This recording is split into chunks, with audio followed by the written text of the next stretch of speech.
Hi, my name is Susan Case, and on behalf of the Simsbury Camera Club, welcome to our first library lecture of the season. And we are just delighted tonight to have Geff Bourke here presenting black and white photography, which is a key issue that so many of our members are interested in.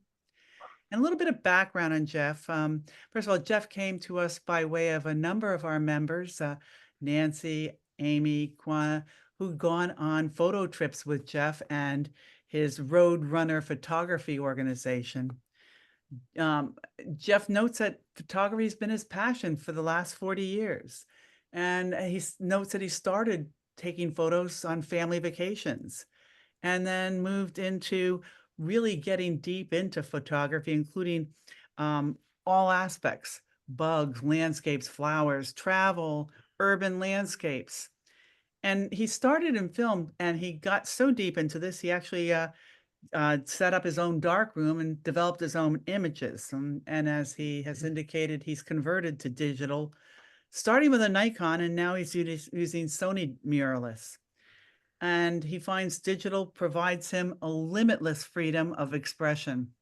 And each image can be manipulated in multiple ways to express a desired mood or state of mind. But one of the things I find very interesting is in college, he studied and got a degree in graphic arts, bringing all this together into visual art. And with that, I'm going to introduce our speaker, Geff. Well, thank you. Good evening, everyone. Thank you for having me on your first event of the year. Thank you for having me. Yeah, black and white is, like she said, has been my passion since I started in the film days. Actually, it's close to the almost 50 bloody years ago. I'm so old. Yeah, I really enjoyed black and white. Obviously, I still shoot color today, digitally. I never did it with film because it was too expensive and too complicated. But I've always loved black and white from day one. I still occasionally shoot film. I have several film cameras that I use on occasion. I actually recently just got into, believe it or not, silly thing, but I got into Polaroid photography, and you can buy black and white Polaroids. So what I do is I photograph, I use the Polaroid, obviously the main camera is first, but I use the Polaroid, kind of a second play camera. But what I do is I put the finished Polaroid, I'll put it on a scanner and scan it in, and then, have that image digitally done like I used to do with my negatives back in the day, scan the negatives and then have them done digitally. But yeah, so black and white's been my passion. So I'm going to present to you tonight some of the people who've influenced me in photography, some examples of color and how much better they look in black and white. Well, I wouldn't say much better looking, but there's so much more drama in them in the black and white versions. And I'll give you about 7 steps that I think would help you to visualize and see in black and white and help you out. And then I'll tell you some of the software I use, and then we'll have some Q&A. So I am ready to begin to share my screen. I hope this works well because it's always one of my problems is to share, and then I hit play. And do you see my first slide? Yes, we do. Yeah, we got it. Do you see that bar in the middle of it? Oh, no. Okay. So anyway, this is an introduction to black and white photography. What I like to start off with is one of my favorite quotes from a photographer, Ted Grudge. When you photograph people in color, you photograph their clothes, but when you photograph people in black and white, you photograph their souls. I love that quote. I just kind of sums up my black and white photography. I just think it's just something special about black and white compared to color. You get distracted a lot by color and what's going on around you. And with black and white, you can really get into the pure part of a photograph. So I'm gonna photographers that have inspired me in black and white. There's obviously quite a few, but these are a couple of photographers that really have inspired my work. And this gentleman's named Cole Thompson. Some of you may have heard of him. He has some wonderful photographs. This is a funny story. This is on his website. And for many years, I must have had a brain fart or something, but for many years I thought this was Cole Thompson. And when I finally met him at Nature Visions in Virginia, he's like, no, that's a homeless guy in a pair. I'm like, now I know, because you do not look anything like that person. So that was rather embarrassing, but I got to know him and I just love his work. He does some beautiful black and whites. He really takes his time, and he only does black and white. He does no color whatsoever, which I can't do. I must say I do enjoy color too, but obviously my forte is black and white. These are one of his famous pictures, the single cloud over, I can't remember, Close Encounters Mountain. Can't remember the name of the mountain, I apologize. But Devil's Tower, that's it. I got it back. Sorry, Devil's Tower. Wait till you see a little picture I have a little later on. Eat your heart out, Cole. Anyway, Cole Thompson, great person. Obviously another one, Floridian photographer, Clyde Butcher. He photographs in the Everglades, and he uses very large format film cameras, kind of in the Ansel Adams kind of way, very large prints. He's a fantastic photographer. His work, I just find inspiring. I've got several of his books, and I look through them occasionally and just want to go out and take more pictures when I can. And of course, obviously, this person that no one's ever heard of, Ansel Adams, obviously he is the one and only. Started back in the day, and this is his famous Yosemite, and then his famous moonrise pictures, photos. So those are kind of three of the people that really inspired me over the years. Especially Ansel Adams when I started out, when I was shooting film when I was younger. Ansel Adams really inspired me to go further with it. So let's talk about visualization in black and white. Color photography is very literal. It depicts the world as we see it. Black and white photography gives us a new way of seeing, as we're not being overpowered by the colors in an image, and I'd mentioned that earlier. So, for example, I'm going to show you some samples of some work that I've done and why I think they look great in black and white. Here is an example of Meadowlark Gardens in Washington, D.C. I used to live in Virginia near Washington before I moved to Montana 5 years ago. This is a high contrast scene, middle of the day, high heat, high humidity in July in DC. This is a clouded background. There's some distracting highlights in the background, even though the pinks are quite nice in the actual image. If you turn it into a black and white image, you get much more tonal range, and nice dark blacks and whites come out, and you get some nice mid-tone grays. And as you can see, that linear now just pops off the background, as opposed to it just almost kind of disappearing with the distraction of the background in the color version. So in this black and white version, you can see it really brings the subject out against the background. And I call this one Mother and Daughter, and I've had this entered in several competitions. I just like the way, the overall pleasing effect of the black and white. Now, as I'd mentioned earlier, that you saw that single image, that single mountain with the single cloud by Cole Thompson. Well, I got two of them. I got two mountains with two clouds, so I was very excited. When I saw this image, we were driving, and I managed to pull over the side of the road quickly, stop and take a couple of shots. We were on the main road, so I couldn't stop that much. But I instantly knew this was going to be a black and white image. As you can see, there's a lot of blue sky, low contrast, subject is not popping. But I knew I wanted this image as a final image in black and white. And this is the final image produced from that original raw image. And as you can see, there's so much more drama. And because the sky is light blue or mid-tone blue, you get a lot of gray, which, you know, is kind of boring. Yes, you want more clouds, but obviously these two clouds are the most important ones over the mountaintop.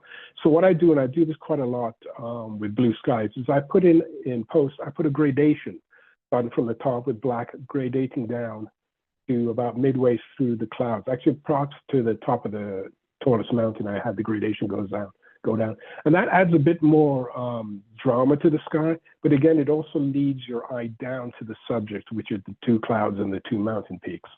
So I'll add a gradation whenever I can to an image, especially if there's a lot of blue sky, to just give it a bit more interest.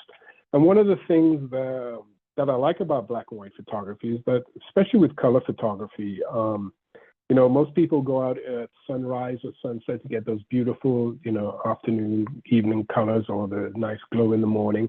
And midday photographing, for example, on blue sky, it's not very interesting in color.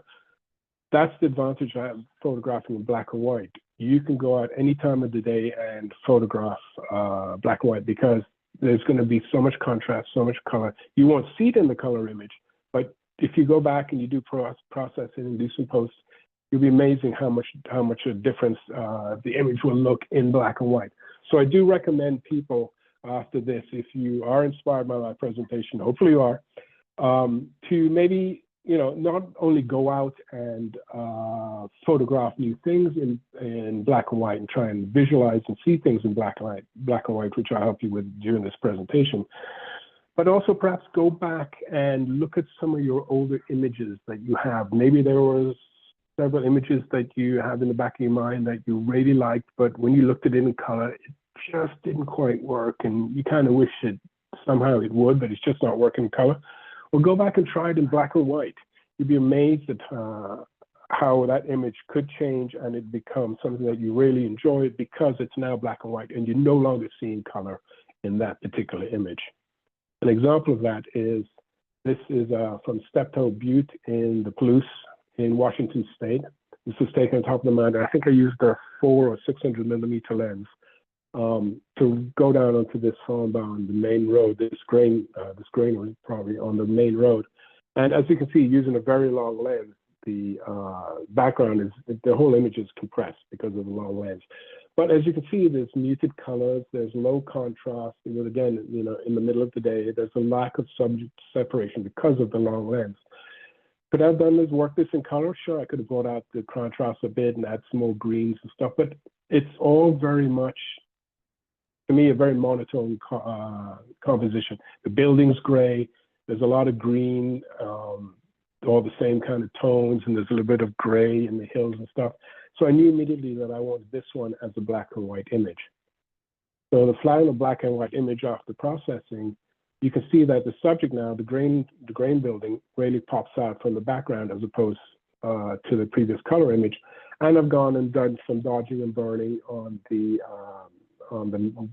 small meandering fields in the background and given them depth too. So it almost gives it like a 3D effect in the background.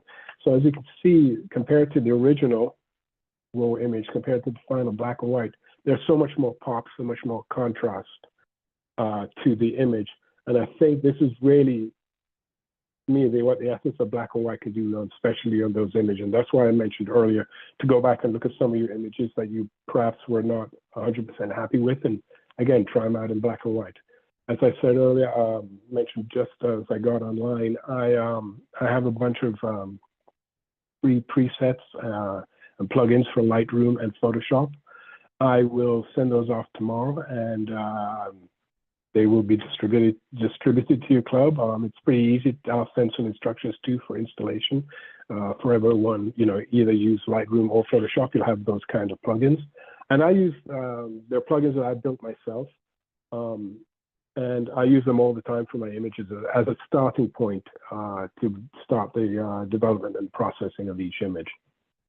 So basically, removing color from an image takes a step away from reality and towards creating an artistic interpretation. Shape, form, tone, and texture are revealed through this. Another example, I'm going to share just a few more examples, and then we'll get on to the seeing in black and white aspect. This was also taken on a trip in the Palouse with a storm in the background. It was nice that I had the light coming from behind me. It was kind of a little late in the afternoon.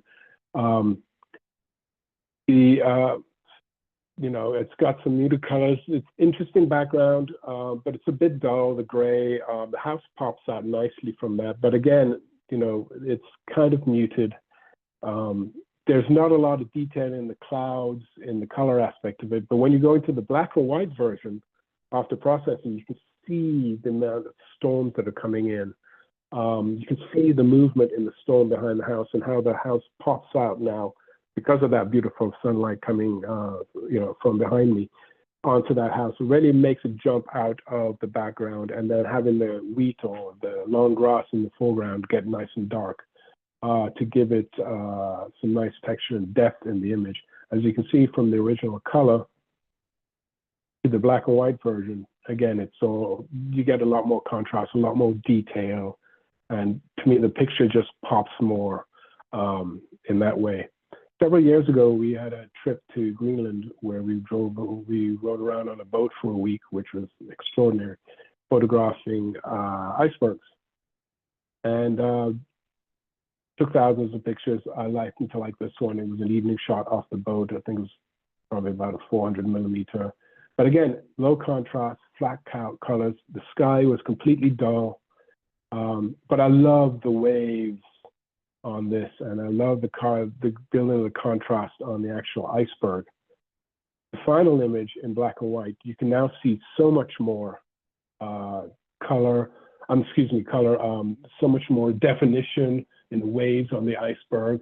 And again, the background, the sky was, went into a gray. But again, what I did, and I recommend you do, is add a gradation, either in Photoshop or in Lightroom. You can add a gradation down.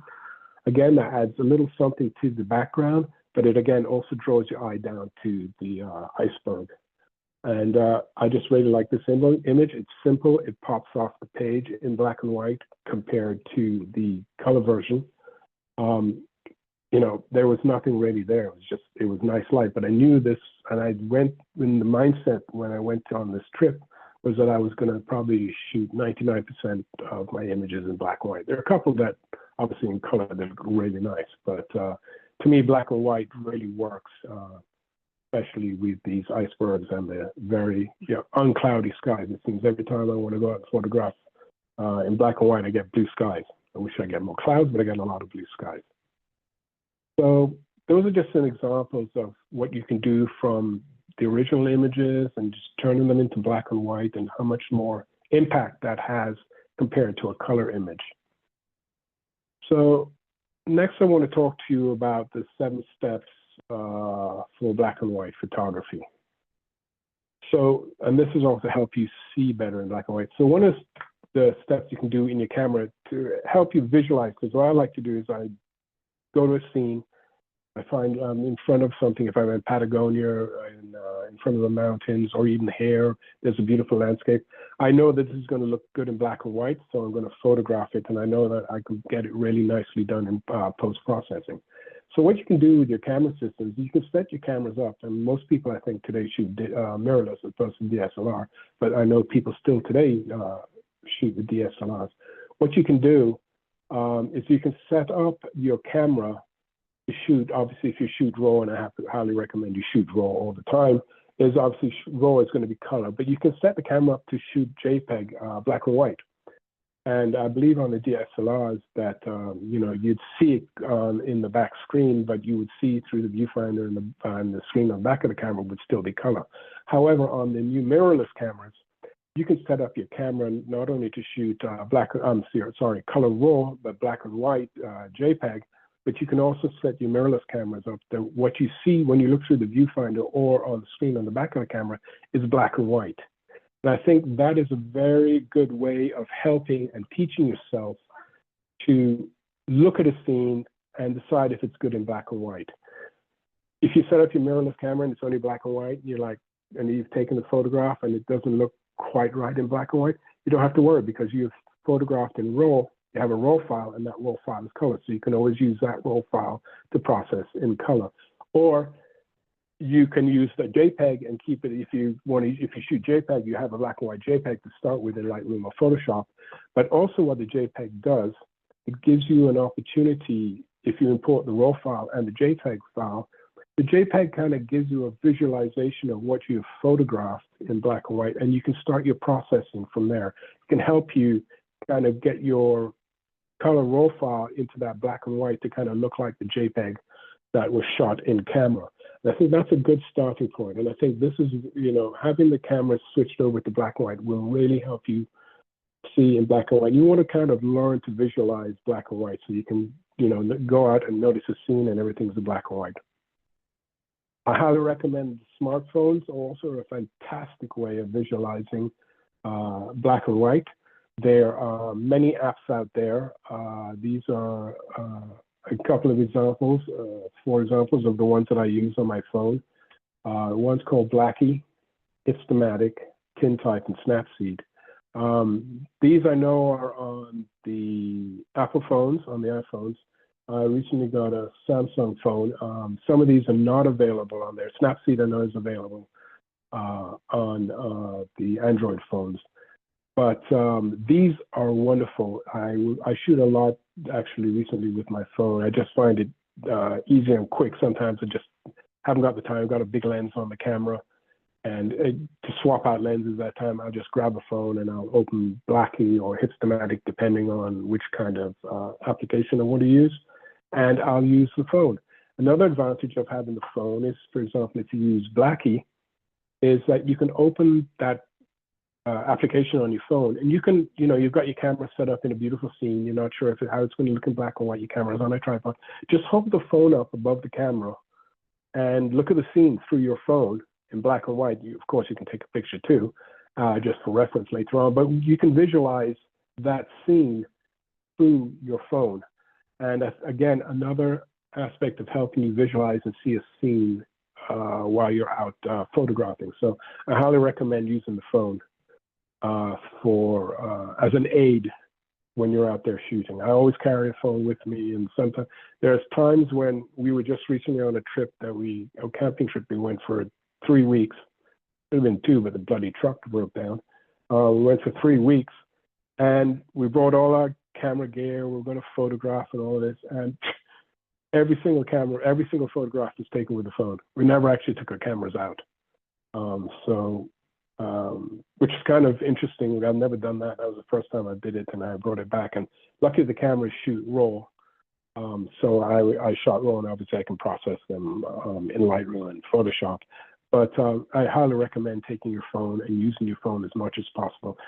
If you don't want to use the phone to photograph, just to visualize, it's a great idea. So just a couple of samples of what the Blackie these applications can do. This one's called Blackie, and it basically turns your phone into a black and white camera, and you can see it, and you can adjust exposures and all that thing, everything like that within the phone, and you can take the nice black and white photograph. Hipstamatic is one of my favorites. It gives you kind of a old-fashioned square print. For some reason, it gives dates. It puts dates on the image, which I just find stupid because they don't even correlate to the date that you're actually taking the photograph. So when I bring them into Photoshop, I'll just erase the dates on there, but I just left it on to show you that what it does. I don't know why they do that. It bothers me, especially when the dates are completely wrong. If it was like 1902 or something, then I'd understand, from the look of the image, but they put the dates on it, but you just deal with it. But it gives you nice borders. It gives you this kind of old-fashioned kind of look to the photograph, which I really enjoy photographing. Now, these unfortunately Hipstamatic only shoots in JPEG. It does not shoot in RAW. Blackie, I believe, shoots RAW, but Hipstamatic and the next one only shoot JPEG, which I'm fine with. I don't mind JPEG either. Another one of my favorites is tintype. This gives you the old tintype from the Guerrero type images back in the early 1900s. And I just love the way these images turn out, and it's processed internally in the camera. Then you can obviously take it into another program, adjust it accordingly. This was actually taken in Death Valley underneath a hotel. There's a big hotel there in the middle of Death Valley that you kind of walk through a tunnel up to the hotel, and there was this display right there in the tunnel, and I used the tintype app on this and photographed this, and I brought it in. I sent it into Black and White magazine for their one of their competitions, and I got second place with this image, and it was just taken on the tintype app in the phone. I literally didn't do anything. I put it on the computer, sent it off to Black and White magazine, and they loved it. So I highly recommend this. It's a fun app to play with. Really a lot of fun. And the advantage actually with tintype and then with Hipstamatic also is that you can take a regular photograph just using the normal camera on your phone, and then you can actually open up tintype or Hipstamatic, and you can bring the photograph in and process it there within that app. I like to just photograph it straight from the app because I can see it right away what it will look like. Another example is Snapseed, and this is a very popular application. I think Amy Kwana Nancy, you remember this? This is when we went to Glacier National Park, and we went to a restaurant in the evening after for dinner. And I just happened to see this image, and I kind of liked it, the billiard table with just the ball in the center and a couple sitting having, a meal with the background, with the window there and the light coming in.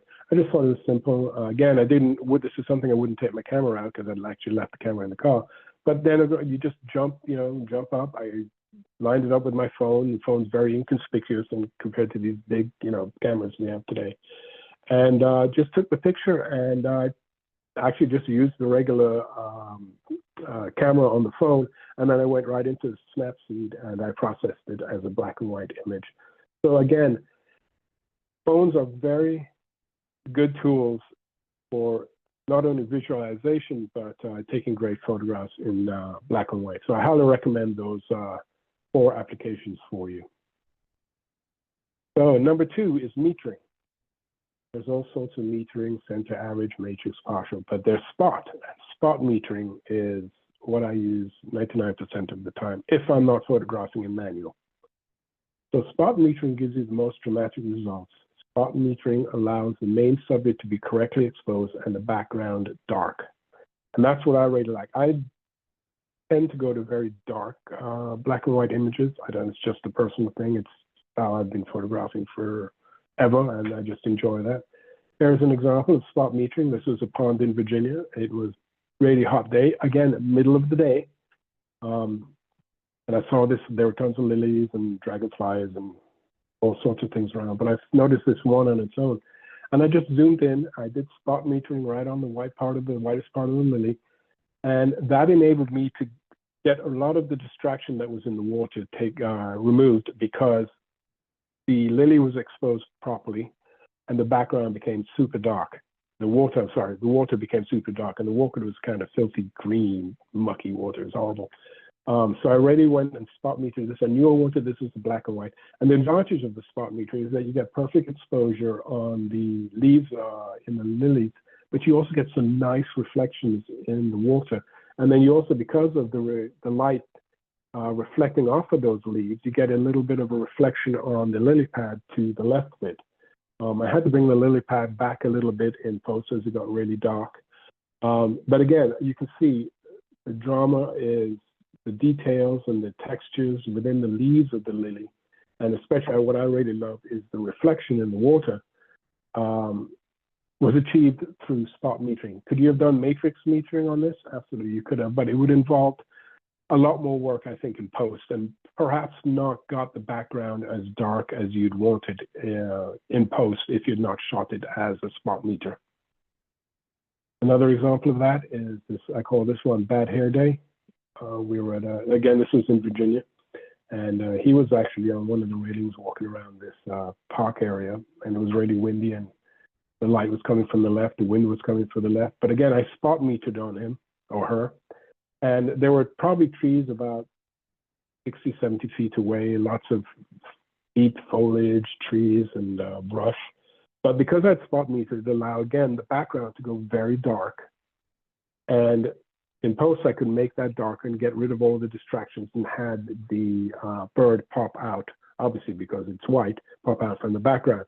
But one of the big things you have to keep an eye on, though, is that when you're going to do that spot metering, you have to be careful because luckily I had the light and, the image was taken fairly quickly because, these birds don't stand still for a second.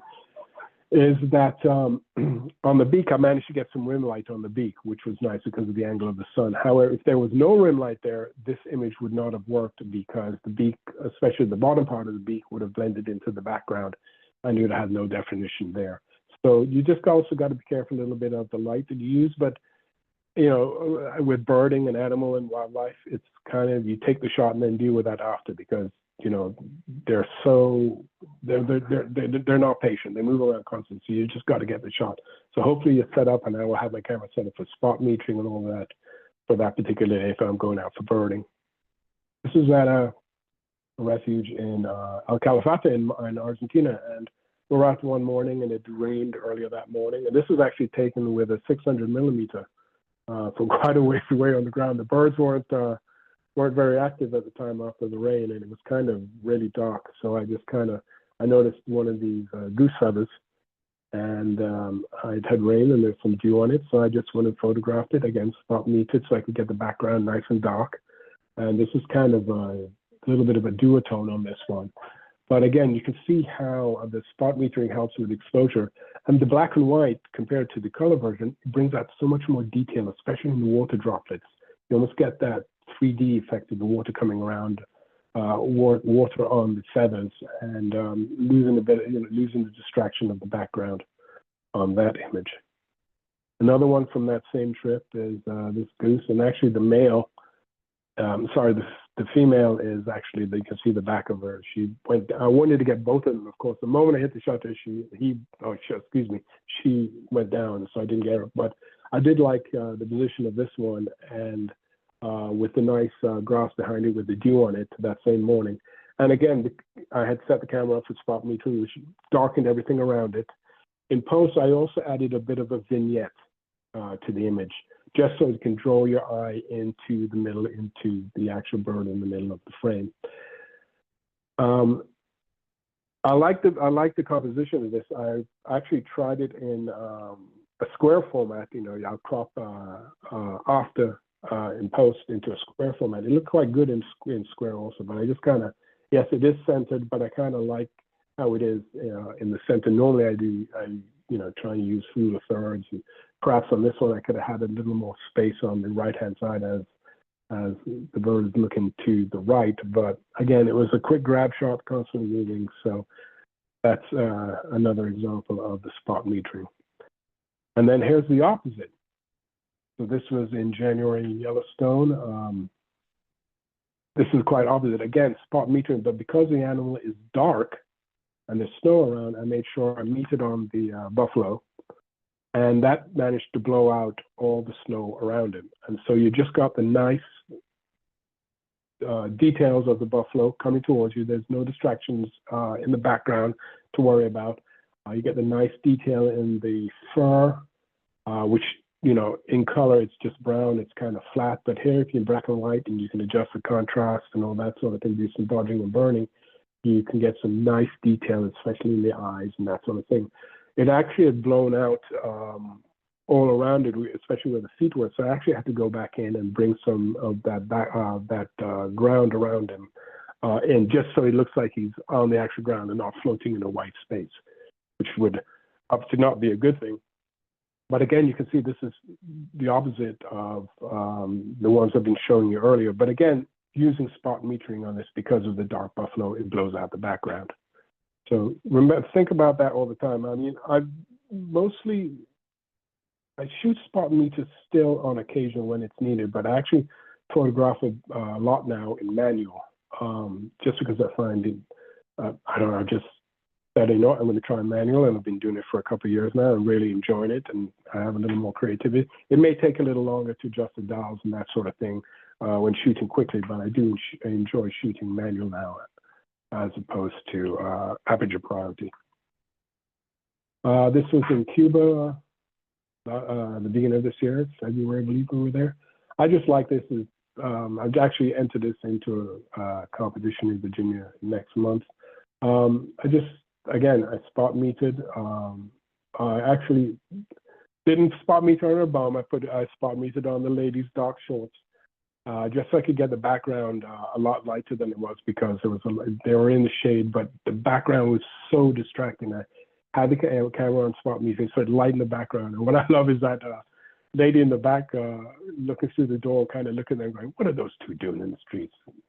So I just like this photograph.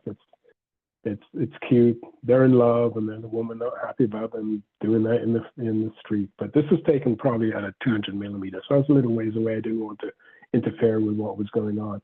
But again, you can see the advantage of using a spot meter on the dark part, lightening the background much more than having the subjects, nicely exposed and exposed correctly, so you don't actually have to do a lot of post on the actual subjects. On the background, yeah, there's probably a couple of, if you look there, the vertical bar by the lady in the background, it's very blown out. But could I have cloned that in? I could probably have done a content aware or something in Photoshop and brought that in. But the picture is the picture, and my eye goes to the subject because the background is obviously much lighter and there's less distraction there. I could have fixed that, but I just left it as is. And this is another example of that nice spot metering. One more is this is also from Cuba. We went to a tobacco bar, the tobacco maker, and he rolled his own cigars, and then he offered me one, and he started to smoke. So we had a couple of cigars together, and he was just standing there, kind of in his own world, enjoying his cigar. It was actually pouring with rain that day, but we were inside, and he was by a window, and it was still quite bright outside, even though there was some rain. But again, what I did is I actually spot metered on his shirt quickly, which you don't see further down. He had a dark shirt on. I spot metered that, which gave the exposure on his face. Came out nicely. I got nice detail in it, and of course the background was blown out, which makes him pop, and also allowed the smoke from his cigar to get nice and white. And I just like the amount of smoke coming up, and he only has one eye, and he looks like he's in another world, just thinking about something, really enjoying his freshly rolled cigar. And they were very good cigars, by the way. So yeah, I just like this. But again, another example of spot metering and black and white. To me, the details in the hat, on his skin, the light on his skin, on the side of his face, just really work. And I didn't actually even notice the nice tones on his neck and the side of his face and the color image. When I transferred it into black and white, that really started to pop. So I just kind of worked that a little bit. I had to do a little bit of work in the smoke area coming off the cigar, just brighten it just a touch more. But again, the advantage is I have no distractions in the background, which is something that's important in this particular one, because I focused on just the person and his cigar. So what I do all the time is 99% of the time, is that I bracket. Bracketing allows you to pick up more dynamic range than just a single exposure. This allows more creative license in post-processing. I bracket, like I said, pretty much everything, especially landscapes. Obviously, I'm not going to do sports or certain things like that. I won't be bracketing, but I try and bracket as much as I can, just because I want to get the most dynamic range out of an image, especially if I convert it into black and white, because black and white can sometimes, be very, very contrasting. You want to be able to get some of those shadows back, or reduce the whites down a little bit into some slight grays and stuff like that. So I try to bracket all the time. So I have my camera set to bracketing of 5 images. My wife Denise brackets only 3. I know people that the cameras today can do up to 9 brackets, and I think 12 now on some current cameras. And I just can't imagine having to work with 12 images to get one final image. 5 is enough for me, and I think 5, you can get some good dynamic range with the 5. Obviously, the 0 is what the camera would have read, and then I'll do 2 over and 2 underexposed, and then I'll go into Lightroom and I'll do the HDR tab. And again, you can do this in Photoshop too, where it combines all the images into one color image. And from there, I will go ahead and I will start processing my black and white images from those 5 shots. And then this is the final image from those 5. So all 5 of those produce this one. As you can see, I get a lot more tonal range. There's more separation between the foreground and the middle mounting and then of course the mountains in the background. Again, believe it or not, I actually had clouds, which was a wonderful thing. But again, you can see I just gave a little bit of a gradation in the back, in the sky, just to kind of draw your eye down a little bit. I had the gradation going down from top to the top of the mountains, but then I went in and masked out the clouds a little bit, just because I didn't want obviously that gradation to go in front of the clouds, we want it behind. But again, you can see how the final image and the dynamic range created by bracketing really helps, especially on contrast. This is, 10 o'clock, 11 o'clock in the morning. We did sunrise and then, we're out and finally the clouds came in. But of course it was 11 o'clock in the morning, midday, the sun is bright. So that's why I take advantage of the bracketing and photographing in black and white, because as you can tell, the original image was kind of flat in color. So combining it all and adding all that in black and white really makes it a dramatic scene. This is a glacier in Patagonia near El Calafate that we go to quite often. And we had a great weather. Every time we were there, we spent 3 months this year in Argentina. And we went to this glacier about 4 times. And every single time we left the house, it was beautiful. We're like, oh, nice clouds. It's going to be fantastic at the glacier. Get to the glacier, it rained every single time. It was driving me crazy. But anyway, on the way there, before all the rain arrived, you could see the storm coming in. Got some nice views of the glacier and the lake. Those are the 2 tall boats going there. You can take you up right up to the front of the glacier. But I just like the dramatic scene with the mountains and those. When you get weather in black and white, it's really quite astonishing. It's really beautiful. Again, this is a bracket, 5 images, just so I can get the dynamic range out of this, because you can get some pure whites on the mountain on the left, and you can get some nice dark mountain range on the right-hand side of those mountains, and you get those nice mid-tones in the sky. So again, it was a dull day, and I knew black and white was the way to go on this. So again, everything works out, and you may like, I don't think I want to photograph this because it's just the light's not right, or it's just the weather's not right. It's not looking 100% like what I wanted to do. Photograph it in black and white. You might be very surprised at your results you can get in black and white. Another example, this is from the Palouse again in Washington State. Afternoon clouds. Again, we had a bracket on this one just because I wanted to get the more dynamic range in the skies in the background.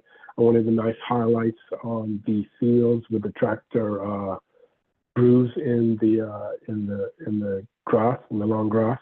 But what I love is the leading line going from the left all the way down to from the right all the way down to the left-hand side. And again, there's so much more drama in black and white compared to the color version of this image. But again, I did not spot meter on this one. I did just a single shot because we were driving and I had a couple of minutes to take a picture and then move on. And this one didn't bracket, but again, it didn't spot meter, but I did bracket. And again, that's the advantage back in getting all that dynamic range in. Another final example on the bracketing. This is an old schoolhouse on the way home from West Virginia trip that we did. And it was a small abandoned schoolhouse. They actually won't let you in anymore because the young kids have graffitied it up and destroyed stuff, which is a shame. But this is inside. I mean, it's an afternoon. It was handheld. I just rested my camera against a a door, and took 5 shots and combined it and in black and white. And, a single shot of this without bracketing, it would have been really hard to get that nice dark contrast, which is I want. I want nice contrasty, nice whites around the desk, but then really dark all around it, kind of giving it a vignette effect, which draws your eye into the desks on the right, then brings your eye in towards the main teacher's desk in the upper left-hand side. And you also get to keep some of the writing on the blackboard. It was actually very difficult writing, and I'm glad I bracketed it on this, because sometimes you just like, I'll just take a shot and see what it looks like. Could I have done it with a phone? Probably. Left it in the car. So, but I still enjoy this photograph. It did take a little bit of work to get it the way it looks now, but again, the bracketing did help on this very much. I do enjoy post-processing a lot. I can sit for hours and process images, but there are times when I'm like, let's get this done as quick as possible and enjoy it. Another example is tonal range. The black and white images should express the entire tonal range. In other words, deep blacks and bright whites should be present. Factors that influence tonal range include subject reflectance as well as the lighting. The wider the range expands, the more contrast there is. So tonal range is a very important part of black and white. You want those, like it says, those dark darks and white whites, and you want all the grays in, kind of like Ansel Adams' original zone system. And all these 7 things I'm showing you kind of all come together when I photograph. I want to make sure I think about that, and when I'm, composing the image, when I'm out in the field, I think about that. I'm like, is I'm going to have good tonal range on this one? Am I going to have to spot meter on this? Should I bracket on this? And that sort of thing. So it kind of all works together to get that final image and help you visualize to see also whether it's going to work in black and white. Example of this is a field in Maryland. This was a sunflower.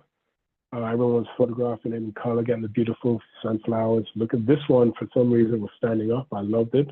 The sun was actually coming up above the trees in the background. So I did not spot meter on this one, because if I spot metered, on the green stem, I would have really blown out the leaves, and I'm not sure I could have brought that much data back from it. But it's spot metered on the leaves at the top, the yellow leaves in this case on the top. I think it would have gone too much. It would have gone too dark. So I just did not spot meter on this, but I did bracket on this one, and just as the sun was coming up. And as you can see, because of the bracketing too and the lighting, I get some nice darks, some nice whites coming in there on the leaves at the top. But you also get beautiful detail in the leaves and the veins, and you also get all that nice delicate hair. It's a very hairy plant. It's kind of actually prickly when you touch it. But I just love the range that you can get in here. The actual stem and the flower itself comes, really pops out of the background here. So I think this image worked really well, and I like it in black and white. In color, sure, it looked quite pretty in color with the green and the yellow, but to me, the drama is in the black and white, where you can see all the detail in the stems. To me, what drew me was the lighting on the stems and the rim lighting on the leaves around there. Another example, we're in Chaltan. We were heading out to photograph for the evening. The light was coming through this window, and I just got my phone and I put it in the blackie, and I just took this.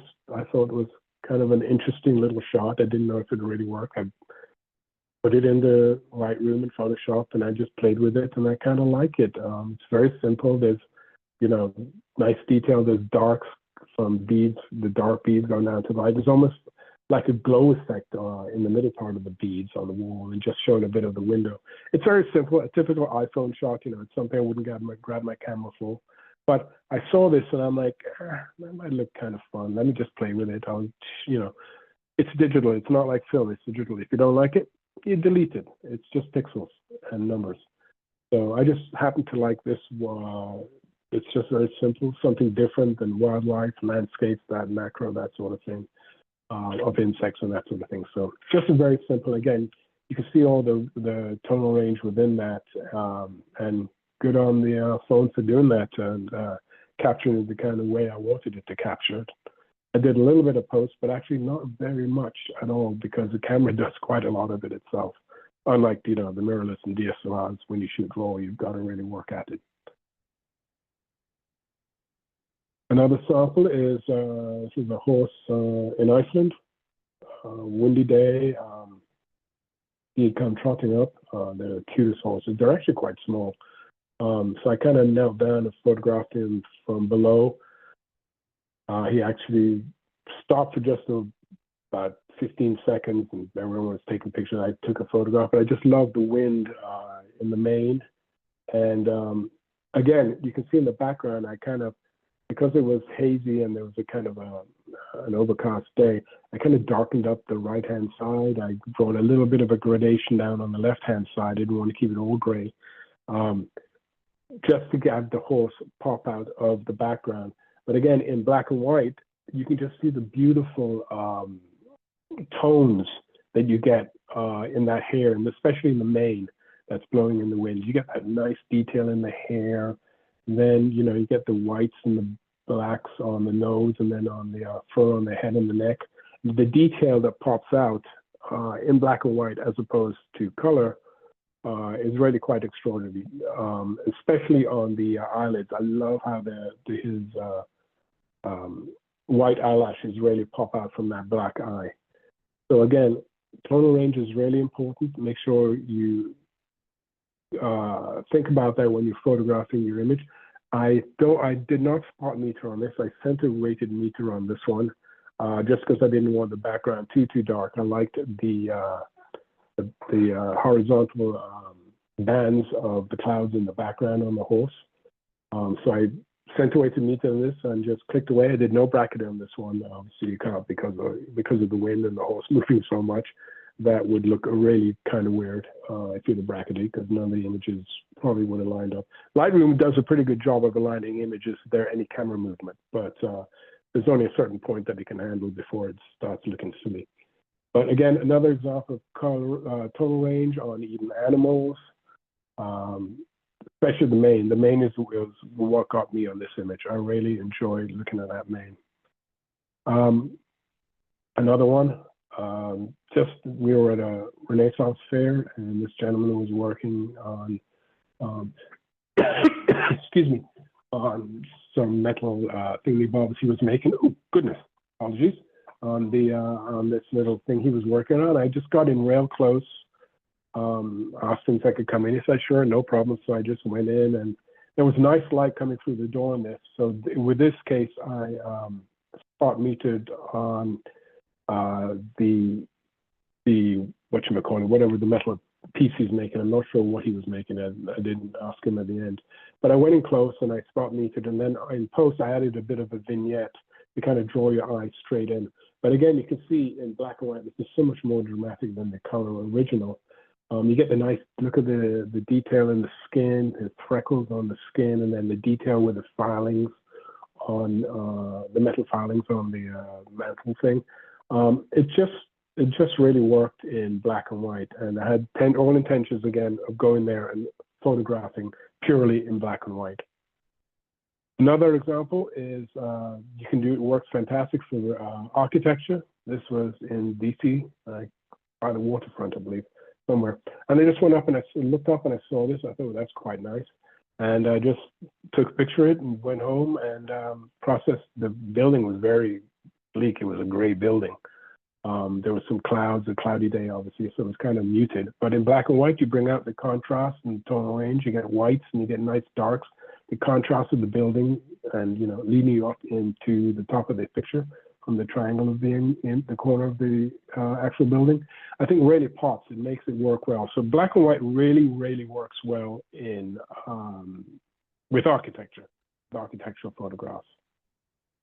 One more for the tonal range. This is in El Chaltén also.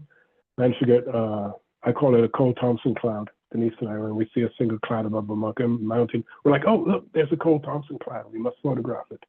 We managed to get a cloud, small cloud about above this mountain. This was taken probably about 400 millimeters, quite a ways away. But again, as you can see, added a gradation in the sky from the top down to the top of the mountain, just again to add a little bit of interest in the sky around you.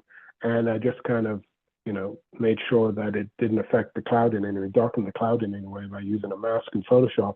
But again, that just draws your eye down to the details and the snow and details and contrasts in the mountain. You get those nice tonal range, dark darks, nice whites of the snow, but then you have the mid-tones, and especially in the sky and in the clouds. So number 5 is simplicity in negative space. Negative space is the area surrounding your subject and does not contain much detail. I wrote that wrong, apologies. In black and white photography, it would be an area of white, black, and gray that creates a frame for your subject, giving it room to breathe in the composition. So this is an example of simplicity in negative space. We're actually out on a tour to photograph the pumas, and we had stopped and the driver was out with his binoculars looking for the pumas, and I turned around and this wonderful guanaco, who is actually related to the African camel, was standing at the ridge wondering what these humans were doing in its territory and looking at me. Again, it was overcast, cloudy day because there's snow on the mountain in the background because it's towards winter. And getting on to winter. And I just love the composition. I did not bracket again, couldn't bracket it. It's an animal shot. Within 5 seconds, it had moved.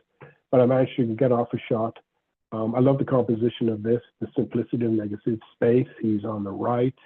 You have the landscape on the left-hand side. And again, as you can see, I added a slight gradation of gray on the top again, giving a little bit of depth to the sky as opposed to just a gray sky. And again, leading your eyes down to the guanaco. And then, of course, the diagonal mountain on that also helps. So this worked really well. It was a dull day. The light was very flat. But again, in black and white, you can increase the contrast and really make that animal pop off the background. So another a good example of simplicity in negative space. Another example is this gentleman walking down the street in Cuba. I do love street photography very much. They're all so nice there. They have no problem taking photographs. I actually enjoyed you photographing them. So he didn't mind at all. He made eye contact as I pressed the shutter. But what I like about this is the negative space is that he's walking from left to right. So what you want to do is make sure in your composition when you're photographing, and think about this when shooting, is that you have some space the person is walking into. If he had been on the right-hand side, he'd have been walking out of the frame. The image would not be that much more dramatic because he's leaving the frame as opposed to walking into the frame. Again, the negative space on the left gives a feeling of movement, even though he's looking at me. Again, with the black and white, you can see how much detail you get in the face, in his wrinkles, in the mustache, and especially the details in his hat, which I thought was just really quite nice. So again, black and white for street and people photography is also really wonderful. Another example of simplicity in negative space. This is also in Cuba. We went out one morning. We're actually just photographing them at sunrise. They all go out to fish before it gets really hot. And that day we had hired some ballerinas to come out and pose and photograph them and that sort of thing. I'll show you a picture later on than that. But it was a nice day, and he was kind of in his one photograph, fishing and not caring about us. There was a group of us. I just liked it. We kind of walked away and I kind of turned around. I love the composition. He's heading towards, looking towards the right. There's more space on the right-hand side. His fishing rod's also in that direction. I just thought it was a simple, having his leg up on the concrete post, I think made it. If he was just standing there, it may have worked well, but I think this adds a little bit of drama. It kind of draws your eye off to the right-hand side. But again, you can see it's a very simple image. I made sure that I went into the background and I put a mask in it and I lightened the background a little bit so he could pop out in the wall, and the concrete could really pop more from the background because it was a little flat originally when I photographed it, because basically it's street photography, it's a grab shot. But as you can see, how he really pops off the background, adds a lot of contrast and drama to the image. This is one of my favorite pictures from Iceland. We had actually gone to photograph a waterfall, and we were all taking pictures of the waterfall, and I turned around and I saw the church, and we'd just driven up there to see this church, taking photographs of it. And I happened to turn around in the parking lot when we parked the car, and I saw this picture, and I'm like, oh, I'm getting that. I didn't even photograph the waterfall. I was so excited about this photo. I just love the simplicity and the negative space. This time it's on the left. You got a lot of breathing room. The mountain leads your eye down to the lower right, so your eye kind of follows it down, but then also comes around back again to that nice bright church right there. As you can see, again, it was a cloudy day. I did add a gradation again, just to give a little bit of drama to the sky, and again, bring your eye down towards the church. I tried a couple of times, thought, well, should I remove that white post? But I didn't bother because it was there, and that's how it is there, that white post to the left of the church. But as you can see, there's a little, I'm not sure if you guys can see it on your screen, but there's some, went in and did some highlights on the foreground, just because it was really quite dark, just to kind of bring out a bit of depth and texture in the foreground of it. But I just love this. This is one of my favorite images from the Iceland trip. Just simple, negative space, and your eyes just drawn to the lovely little church in the corner. Again, simplicity in negative space. This was in Yellowstone. The coyote about 70, 80 feet away from us, just kind of walking, sniffing, hunting for moles, whatever they do. I wish I would have got one jumping, but they never seem to jump when Jeff's around. But again, I had used spot metering on this, so I would blow out the snow in the background. And that enabled me, because of the spot metering on its fur, I was able to get a lot more detail in the fur as I've done just normal matrix metering on this one. But again, the simplicity of the negative space is his head is turning towards the left. That way, that's why I gave more space on the left-hand side, more breathing room. So he's kind of like looking into the image as opposed to looking out of the image. But again, another example, I did have to go in and kind of make sure that you had a place to stand on, not just floating in the air again. But again, very simple. It's almost, I would say this is almost kind of a high key image, but a very simple image, black and white, that to me, when I look at the color version, obviously it's nice browns and yellows and fur and stuff, but the black and white, you get so much more drama coming out of it, especially on that fur detail and those eyes. And what does it for me is that little snow in his nose. That was kind of cool. I didn't really notice because it was, constantly walking and you're shooting so much that I only really noticed that in post. I'm like, ooh, that kind of makes the image. So that was kind of fun to see after processing. Here's another one. I wouldn't say it's too simple, but there's definitely negative space. This is a caracara. It's a bird in Argentina. And fortunately, the guanacos, they're pretty dumb animals. They'll stand by the side of the road and they'll stand in the road and won't move, so you have to slow down. There's a reason it takes 2 hours to get to Charlottetown, because you have to stop every 10 minutes for a bloody guanaco. But what they do is sometimes they get scared and they try to jump the fence. But a lot of them, apparently I heard, it's like, hang on, Denise, how many guanacos a year die? 12,000, an average of 12,000 guanacos die every year on barbed wire fences in Argentina. That's how many bloody guanacos are there. But this is an example of one that had, what? Yeah, people do try and stop and try and help them over the fence, but a lot of them, unfortunately, it's a terrible death. They get caught up on the barbed wire and they just stay there and they starve to death and die. But I just thought this was kind of cool. There was actually a dead guanaco to the right further over that I took pictures of with foxes. But this caracara was there to feed on the carcass, but I love the juxtaposition of the carcass on the left and the caracara on the upper right-hand side. And again, there's a lot of negative space in the background. This was actually, we were shooting with 600 millimeter lenses. We're close. So actually, this is 3 images combined. I photographed the skeleton, then kind of the midsection, and then the bird at the top very quickly, and then I combined them in post to get this one large image, because I didn't have the right lens on me at the time when I was shooting the wildlife eating on the carcass.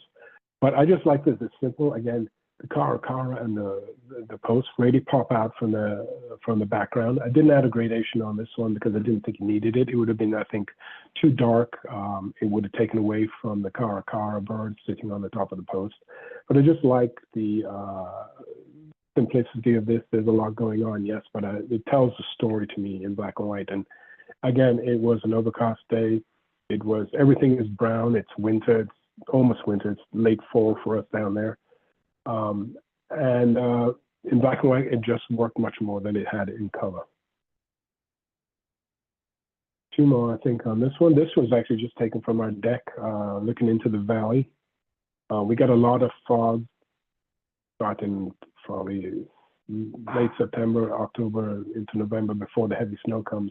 We got a lot of valley fog, and I just saw this one morning. I'm like, oh my God. So I went and grabbed the camera, went up actually on the second floor, on the deck on the second floor.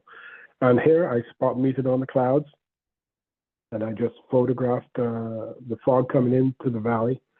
Those are trees at the end of our yard, and I just turned it into black and white again, and just darkened and added some contrast. And I thought it's a very effective, simple image with a lot of negative space and the eyes drawn to the detail of the trees and the fog behind it. So one of my favorite pictures. Here's another example of simplicity. And this is the air show in DC years ago. The Thunderbirds were on display and doing their thing, and we showed up at like 9 o'clock in the morning to get first row seats near the airfield. And these Thunderbirds came on around 3:30, 4 o'clock, and it was probably 100 degrees with humidity, but patiently waited out because I wanted to get these guys. And as the plane were taxiing down the runway, because the planes were white, I went and metered off of the white planes, spot metered off the white planes, and actually set my camera in manual because I needed a high shutter speed because of the speed of the jets. But that worked. There was not a cloud in the sky, as usual. It was a blue sky. But because I had spot metered on these planes, and luckily, thankfully, they didn't have any. The smoke coming out of the back was not colored, red, white, and blue, whatever, because it would have turned really kind of grayish. But they all were shooting out white smoke. They did the formation and they just spread, and I kept photographing. And because I had pre-set the exposure ahead of time, I didn't have to worry about that at all while photographing these guys. And I just love the way they opened up on this. And again, in black and white, darken the blue on the sky a lot more. To black, and it almost becomes a very simple image with a lot of negative space, but there's a lot of movement. Your eye kind of goes everywhere following the planes. There's a lot of movement going on. So that's a great thing about black and white. You can get a nice contrasty, crisp image. But then again, also, you want to think about the negative space and simplicity on that. Number 6 is lighting and shadow. Playing with light and shadow can simplify forms in order to get a graphic and attractive black and white photograph. Here's an example of Iceland, one of the famous waterfalls. If you actually look at the bottom, you can see what a long exposure I did on this one, that the trees at the bottom are all blurred because of the force of the water coming down creates quite a bit of wind, and the trees are constantly rustling. This was, not a bracket, it was a single exposure, single long exposure. But again, I metered on light on the falls, so I could get the surrounding background, the background and all the rocks, nice and dark. But again, in black and white, this way it works. It was an overcast day, which was great to help me along with long exposure. I used a 10-stop filter on this one. But converted in black and white, you get that nice, beautiful streaks in the water at a long exposure. You get the nice detail of the rocks in the background and also in the foreground. I also added a little bit of a vignette around on the left and the right, just to kind of draw your eyes into it. So always think about lighting and shadow. The shadows and the light are key elements for black and white. Again, you can shoot any time of day, but just make sure that you have all of the kind of things that have been mentioned previously kind of all come together. So light and shadow plays a major part in black and white photography. Another example, this is back from my air show, the same one where I photographed the Thunderbirds. I just saw this C-130. I'm not sure I'm right on that plane, but it had its, I just walked by under the wing where actually people were sitting on the wing because it was shaded, it was so hot. But I saw the back of this engine and I thought, oh, that's quite nice. With the metal and the light coming off from the hard sun. And on this one, I did bracket and I did meter off that light metal part right there, dead center, or almost dead center.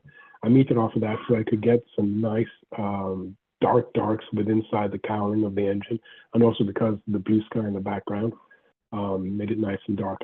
What I like about this is the not only the tonal range, but the lighting on this to me works, like the cone in the center of the engine. There's a lot of depth in it. The eye kind of travels inside the engine, but also comes to the bright part on that metal area, which almost looks like it's kind of been repaired quickly or something. I guess that's normal on the engine. But I just love the cowling. I thought this was a very nice image, especially it works really well in black and white. I love the tones, the shadows in there. Another example of this is we were photographing ballerinas in in Cuba, and they were doing a big shoot, and people were walking, people around us, our group was around us, photographing the models, the ballerinas, and that's really not my kind of forte. So I kind of just did kind of like detail in the shots, and this was actually taken with the phone. I just saw these two ladies put their feet together on the steps of the museum. And I just thought it was a great shot. I just took a quick picture, a grab shot. It was it. I had the phone set to Blackie, and I could see immediately what it was going to look like. And I was really happy with the shot in the end. Just the two tips of their ballet shoes coming together. I also like the stockings. One is dark and the other one is light. But I just think this works very nicely in black and white. You get some nice tonal ranges, and the shadows and the lighting was all natural light within the steps of this famous history museum in Havana. I just thought it was quite a nice image, and it was something that someone of the other folks on the tour were not doing. I just kind of did my own little thing while they were enjoying photographing all the ballerinas. Now, the opposite of this one is that we were in the morning, they were posing, and the ballerina was on the wall by the ocean. And she kept posing, and then the sun was up, and it was really bright. And people photographing from all angles. She'd like go up there and hold the pose for a couple of seconds, and then come down again. She couldn't hold it for too long. But I noticed that her hand was getting pretty close to the sun, so I kind of adjusted myself a little bit on the ground and shot from below, as did other people. And she happened to get her hand up just where the sun was going. I think I got about 2 or 3. I shot at high speed, and I didn't bracket on this one. I shot about 2 or 3 frames with her hand, going towards the sun and then coming back down again as she was settling down. But I managed to get one shot like this. And I just love the shot. I think it works. I think it's fun. It's a silhouette of the ballerina. But again, she's in silhouette. The sun is really popping. I used f/22 on the camera. I set it to f/22 ahead of time, knowing that hopefully I could get a sunburst. And luckily I did. It's a bit of distraction in the background with Havana in the background, but it would have just been ocean, it would have been really nice. But you take what you can get. I got some clouds. But again, you can see the overall lighting and shadows. You get the nice bright top of the sun. You get the midtones in the clouds. I did not put a gradation on the in the sky. That was all that. That was taken in camera. But you get that nice dark silhouette of the ballerina, even though you do get some detail on her dress, and a nice dark wall there. So I was really happy with that picture, because I'm normally not that kind of person that photographs that sort of thing. So I was really happy with it. And to me, it worked in black and white as opposed to a color image. Another example, we were in Alaska. We stayed in an igloo. We were going up to Bettles, Alaska, the North Pole. Up in the northern area to photograph the northern lights. And we spent a night in kind of a dome place, and they had reindeer in the field. And I just went in with the camera and took this photo. And I just kind of liked it. It's kind of nice lights on the antlers with this little feathery thing on the tip of one of the antlers. Again, I just put it in black and white. That eye at the bottom kind of freaks me out a bit, because it doesn't look normal. I may actually remove that eye. I'm not sure. I like it. It looks kind of a horror movie style. But again, you can see the lighting, the highlights on the antlers. You can get some nice tones, a dark background there. Actually brings the mid part of the antlers out, and then go into the light sky, the cloud overcast sky in the background. Because the antlers are dark, they pop out from up there, and you get to see a little bit of detail of the bodies, the heads of the reindeer that were mulling around, ready to be fed.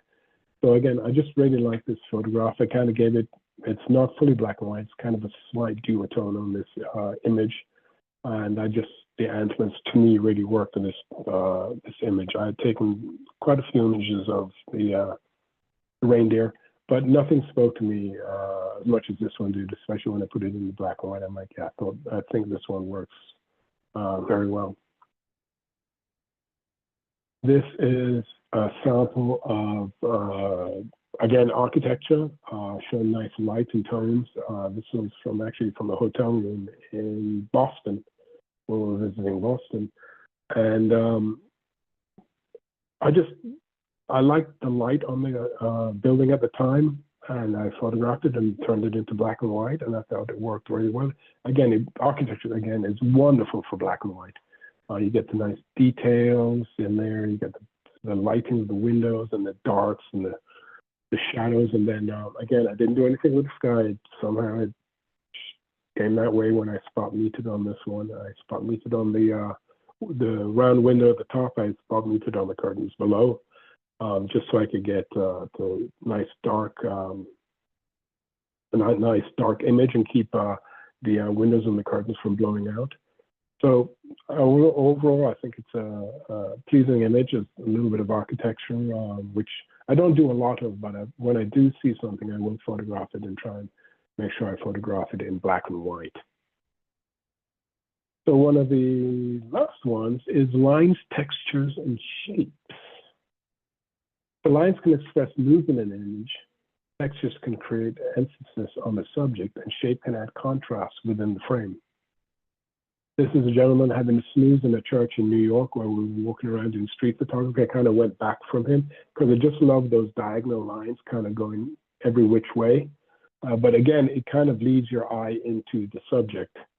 And I think getting closer or zooming into the gentleman having a snooze, it might have been interesting, but I think having this kind of, even though there's a lot of distraction going on, there's a lot of highlights and darks going in, I think the shapes and the lines just add to the image. It kind of draws you in, kind of, to me, it leads my eye right to the subject on that. So I think it's kind of fun, and obviously in black and white, it really does pop. You get that more contrasty look to it.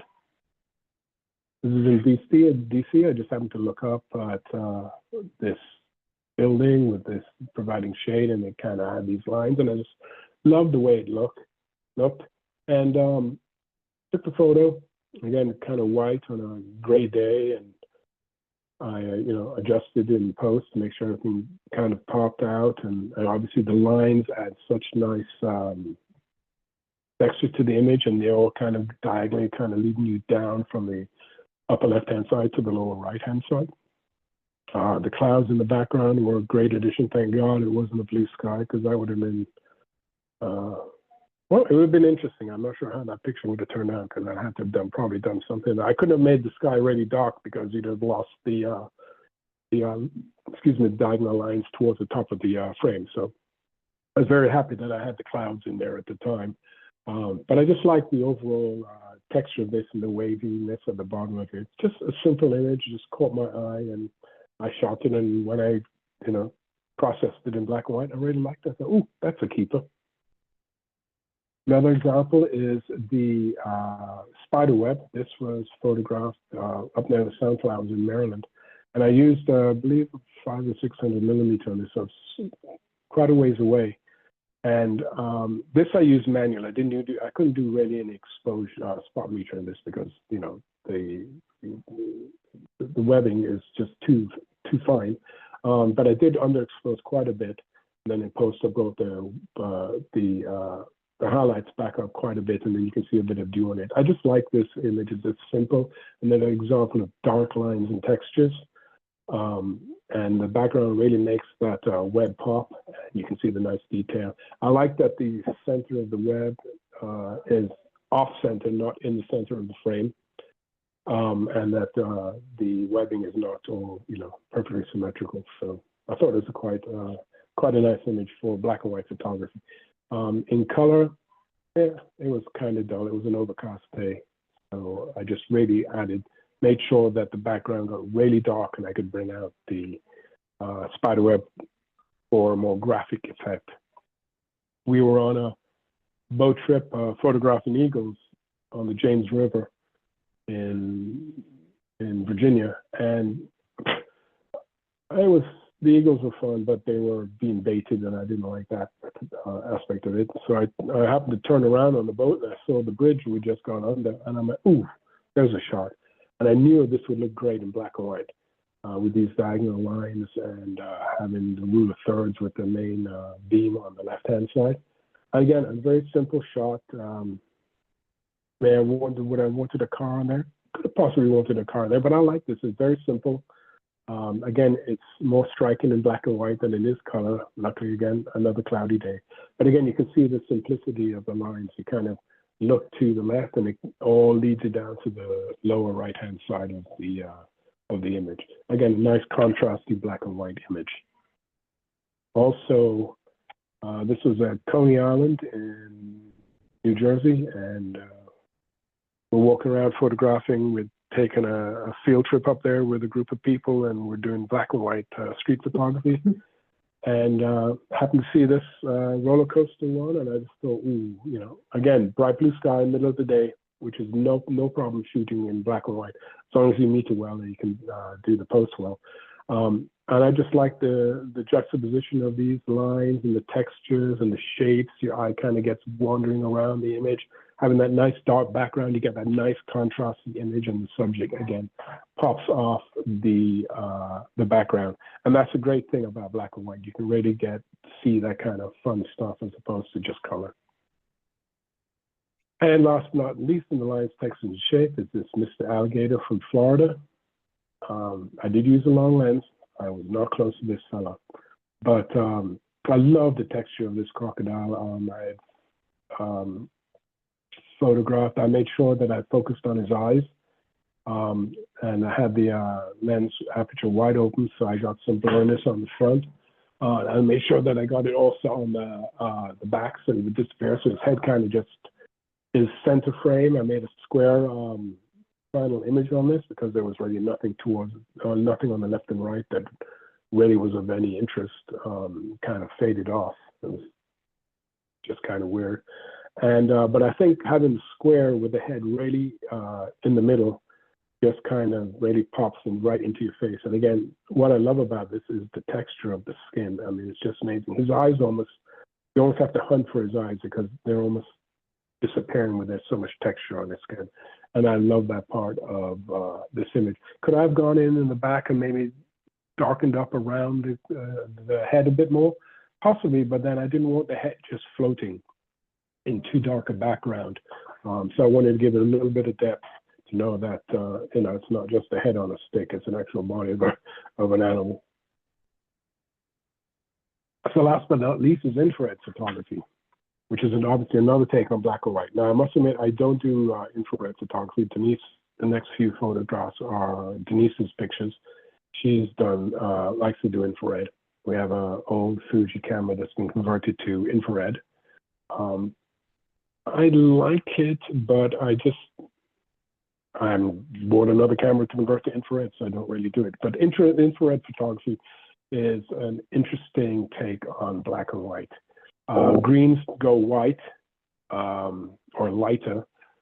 For example, this one here, this is a perfect example. This is also in the Plus, shot with infrared. All the green trees and green grass go white, and then normally the skies goes dark, which is interesting. I just think it's kind of, to me, the total opposite of a normal black and white print. I find it interesting, but I just haven't delved into infrared, which I probably should, but I got too much other stuff going on with my photography, so I'll leave Denise with the infrared aspect of that. But it is another fun part of it, and you can get your cameras converted, the sensors converted on. If you have an old camera, digital camera you don't use, you can send it off and get the sensors converted to infrared. This was on a plane flight over the Palouse, and as you can see, the fields photographed in the infrared completely changed. All the white is green, and the dark was brown, I believe, you know, just been killed or whatever. And but the infrared aspect of it completely swapped it, and I just thought it was really kind of an interesting graphic feel to it. It's something different. I find it interesting, but I thought I'd just put this into it because obviously that's another aspect of black and white photography that people have delved in quite a bit. I don't know if you know a photographer named Tony Sweet, very nice gentleman, lives in the DC, Virginia area. He's recently been posting a lot of infrared online on Facebook from his trip to North Carolina, something like that, that he's been out, and he's shooting a lot of infrared. He's very good at infrared. I really like his images. But again, it's another aspect of black and white photography to explore. Again, just another quick image of another house photographed by Denise in infrared. You can see what infrared does to the background. I mean, excuse me, to the sky. The blue goes completely black, so you don't have to actually do any post on that really, because it just turns that in, and then all the green foliage goes white, and obviously the clouds stay white, but it's really kind of an interesting aspect to this. I'm running a bit long, but I'll sum up. So a recap basically of what we've talked about, the 7 things, is shooting color, raw, and black and white. Think about spot metering. If you're not shooting manual, then I would recommend spot metering. Bracket as much as you can, within reason. Tonal range and contrast, simplicity and negative space, lighting and shadows, lines, textures, shapes, and then of course, those who want to delve in or are photographing in infrared, it's a wonderful thing. You can get color infrared, which looks crazy. It looks kind of fun sometimes, but black and white infrared photography, I think, really is what it's all about. I think it's really, really good. So some of the software I use, obviously, Lightroom and Photoshop. I keep my images organized in Lightroom. I do quite a bit in Lightroom, but I do a lot of masking, that sort of thing, in Adobe Camera Raw in Photoshop with layers. I make sure I keep my images when I process my images in Photoshop, and I have quite a few layers sometimes and smart objects. I will save them as layers. Denise's one, and there are other people I know that they will flatten their image and then, excuse me, use that image as their final image. I don't like to do that. Like, memory is so cheap today. These external hard drives are, so inexpensive now with the amount of capacity they can hold, that I like to keep the layered image, because if I see an image that I've processed, and what I like to do, and I recommend this, is when you go in and you process an image and you finally found the image that you like, I'm like, I got this image and I processed it the way I like to process it. It looks great. Ooh, let me go and post this on social media or do something like that. I'm like, no, step away from the image. Even if it's half an hour, sometimes I'll leave the image for a couple of days, depending on what I'm doing, if I'm busy or something, and I'll come back and I'll look at the image again. And you'll always find something that needs to be changed. Maybe it was too contrasty, there's not enough contrast. This needs to be cloned out, and this sky needs a gradation, something else that needs to be changed. And that's why I like to keep my photos as layers in Photoshop, because I can just go back into Lightroom and open them, and I've got all the layers again in Photoshop. I don't have to start that image processing fresh again every time. So I highly recommend that you save your pictures if you're going from Photoshop back to Lightroom as layers and don't flatten it. And going on to that aspect of taking time with the images, I enjoy, like I said, I enjoy post-processing. To me, it's an important part, and I actually enjoy it. I'll put music on and do my image, and sometimes I spend hours. I can finish an image sometimes in 5-10 minutes if needed. But the times where I've spent, there's been a couple of images recently from Patagonia, where I've spent hours, I mean days, going back and forth and just trying different things to try and get the right image to make it perfect, because I'm like, I spent all this money and all this time and stuff. I want the images the best I can get. So spend time on it and come back. Don't assume that you finish your processing and you're done. Take time, come back and look at it, and you'll have a whole different. It also depends on your mood. If you're in a mood, you've woken up on the wrong side of the bed, you're in a bad mood that day, or something's bothering you, got something on your mind, your processing won't work as well as if you're in, say, a good mood. I've done that. I'm very much guilty of that. I'll sit down and start processing pictures, and I can't wait to process them, get them out. But I start processing a couple of photos, and it's just not feeling right. And I look, I'm done. I'll close down Photoshop. I'll close down Lightroom. I'm like, I'm not going to process today. It's not going to work. I'm not going to get a good image, final image. I'll come back in a day or so, or whenever I can, and I'll process the image when I'm feeling better, or I know this image is going to work, and then I can actually feel that it's finally going to work well. Some of the software I use the Nick Collection by DxO. I use the Color Effects Pro 7 with the VESA, Pro Contrast, and Darken Light in the center is giving you that vignette kind of look, the darken outside to kind of draw your eyes into the image. Noise reduction, Lightroom has recent Lightrooms have got the new denoise feature. Before that, I was using pure raw quite a bit, but I think the updates are not as good as they used to be back in the Pro Raw 2 or Pro Raw 3. I think Pro Raw 4, they've done something to that I'm not quite happy with.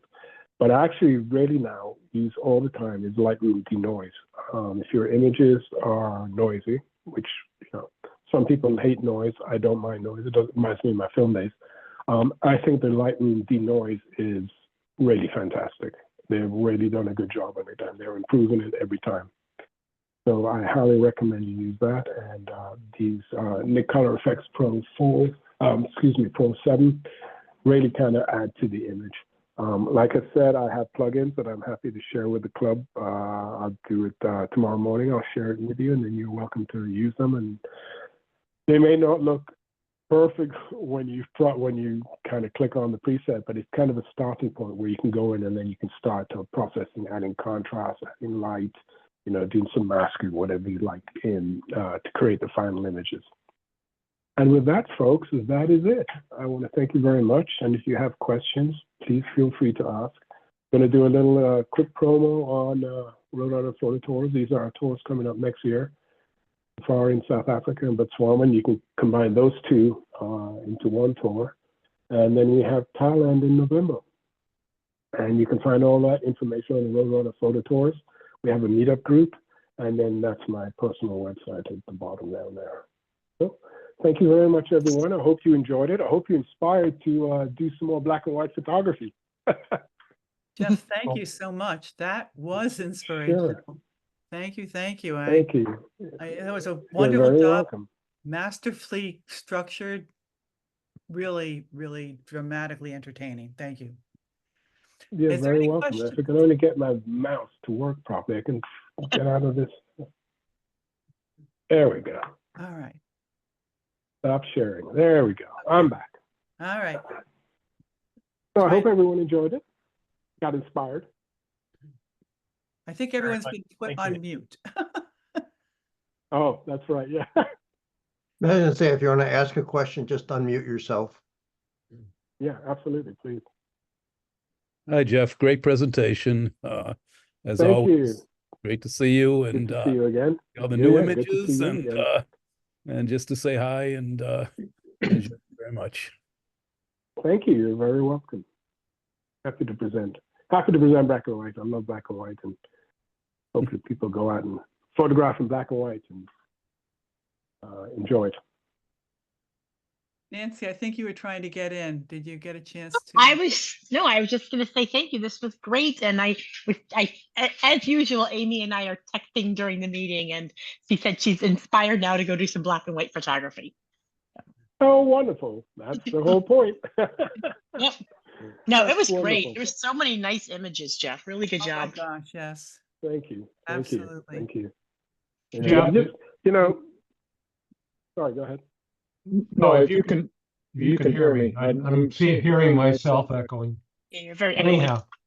Anyhow, you mentioned a particular image from the air show of the engine that you were able to bracket that. I assume your camera was handheld at the time. And Yeah. how do you do that steadily enough so that you can actually combine those images? Well, I think on all cameras, really, if you set it to the bracketing setting, you know, there's a setting on it. I'm Right. just thinking what I do on my Sony is you set it to bracketing, and you can click the shutter 1, 2, 3, 4, 5, and then you can get the 5 images. But what you do if you hold the shutter down, it'll take all 5 images. Give me a minute, like that. It'll take all 5 images so quickly that any kind of hand movement is going to be very, very small when you're taking those 5 images. And when you bring them into Lightroom, you go to the HDR where it combines all 5 images. You can click auto align in it, and it'll make sure if there's any slight movement, it'll line it up perfectly in Lightroom. Lightroom will line it up and get a nice crisp image. Okay, so I do mostly all handheld. Your factors are open enough so you're getting enough light to be able to shoot quickly. I hadn't thought of that Right. part. Yeah, absolutely. Yeah. Right. Absolutely. But there are times in like sunrise and sunset when I've got, like maybe say maybe like, I don't know, quarter of a second exposure or something like that. Then I'm definitely using a tripod because, one's a quarter second, the other one could be up to, 2 seconds or 3 seconds in that 5 bracket to come back down again. So there's no way you can hold it for 3 seconds. Exactly. Well, some people probably can, but there's image stabilization in the camera and lens, which also, by the way, helps very much. But on some of those longer exposures, absolutely use a tripod. But I probably 90% handhold because tripods drive me nuts. I'm sorry, I'm not a tripod person. I can avoid using. We always bring a tripod and then we never use it. Because I like the freedom of looking, you got to do this. You can turn around and find something, always look behind you and find another shot that might be just as interesting as the one in front of you. And then if you got the tripod, you got to set it up and you might miss it because the light's constantly changing or something like that. So I like to handhold, and with today's cameras and image stabilization and how quick the photographs are taken, I really find no problem with it. I mean, like with the 5-image bracketing, I don't say all the time I'll take all 5 images and put them together. Right. There are times when I'll bracket and I'll like, there's one image that actually looks pretty good, but at least I've taken a sequence of different exposures, and that exposure might work. I could use that one perhaps for if it's overexposed, I can use that one for a high key. If it's underexposed, I can really use a nice dark image, as opposed to putting all 5 together and getting the basic starting point image. So it varies, but I use bracketing just so I can, have different points where I can begin using using the software to the process. Gives you a lot of options. Yeah, So- exactly. Geoff, I have a question about how you visualize your shots when you take them. I understand that you sometimes take shots and then you go back, and when you're doing post-processing, you will decide that you'd rather do it in black and white. But are there times when you're specifically looking at a scene and deciding that what you're going to take is a black and white image? And how do you ignore in your brain, how do you ignore the color that's present all around you in order to see that image should be black and white when you produce it? Right. Well, I've been doing it for so long that I can now visualize the scene and know it's going to look good in black and white. But that's what I was saying in the beginning of the presentation. To help you and kind of teach you and train your eye to see and you to visualize the scene is, for example, the camera setting into black and white, using your phone setting into black and white. If you're standing there and you're seeing a beautiful scene in a tripod, but there's a lot of color, and like, I want to see how this looks in black and white. If you can't visualize it, because eventually you will over time, if you keep doing it and you'll learn to start seeing scenes in black and white. Just use your phone or the camera and look through it, and you'll start training yourself to see what that scene is going to look like in black and white. There are times when I'm like, oh, this scene is going to look fantastic in black and white. I'll hold my phone up on occasion and look at it, and I'm like, oh no, it's not going to work. It's going to be a color image, or I won't take the photograph because I'm out there specifically wanting to photograph black and white. So you'll learn it over time if you just kind of teach yourself. I always look at stuff online about black and white photography and how to see and stuff, but using the phone and the camera really does help you. And then, processing, post-processing scenes. I mean, you can take a color image and bring it into black and white in Photoshop or Lightroom, and it doesn't work at all. You have to either you don't use the image, or you process it as a color image, because it actually turns out better in color. There are times that's happened many a time. But, to help you visualize, use your phone, use your camera, and you eventually start to learn. And that's why you look out for contrast and all the things I mentioned before, in that area. Quick question. Rather than bracketing in the camera, if that's impossible, can that be done by duplicating the image and then bracketing it like in camera raw by setting the exposures? Is that the same idea, or? No, you're not. No, you won't be able to get that dynamic range, because what you're doing, you've got an image set, and all you're doing is lightening or darkening that images. So you're clogging dark pixels. You're losing information in the light pixels when you light it. When you make it brighter, do it in camera, because the camera, the sensor is gonna get all those in between. If you do use the 5 like I do, you're gonna get that whole range.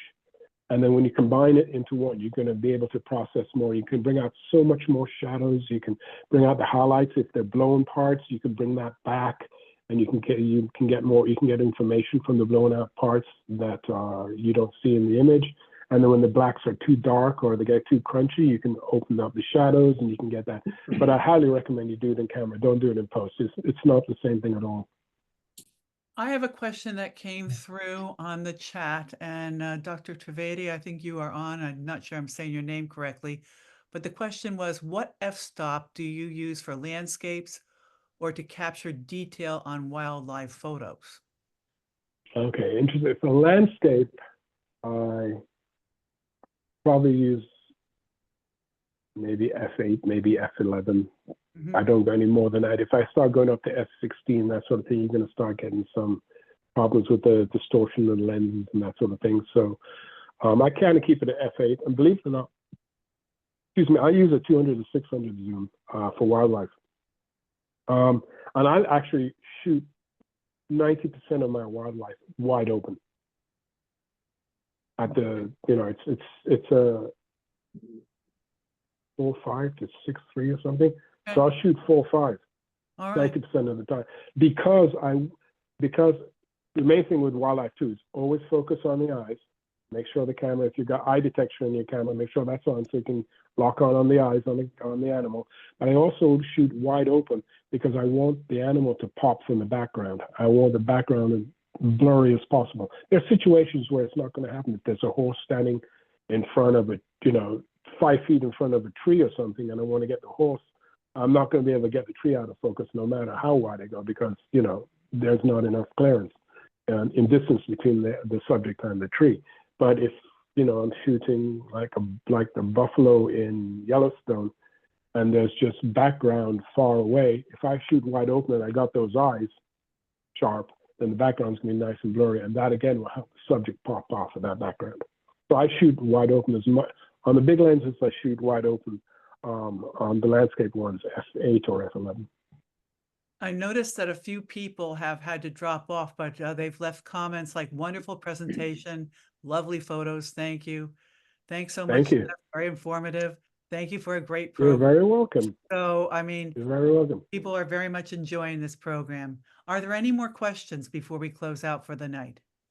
No, I have a comment. So, Geoff, thank you very much. Excellent presentation. I was going to drive, you saved my carbon footprint. I was going to drive an hour down to the Connecticut Shore tomorrow for pictures. I'm staying local. I've already downloaded Blackie, and I'm changing what I'm doing tomorrow, totally. And I'm going to be doing some exposure bracketing, and so we just saved the world, I think, by me not driving down the shore. Well, that's wonderful. And then tomorrow, when I send you the presets for Lightroom and Photoshop, you can process them hopefully with those and see what you get. And kind of exciting.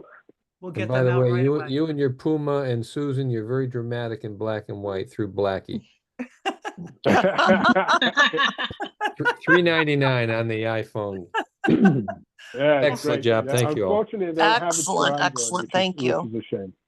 Thank you so much. I really appreciate it. Thank you, everyone, for attending. It's wonderful. Close out A the plus. recording now. So thank you A very much. plus. Thank you, Geoff. It was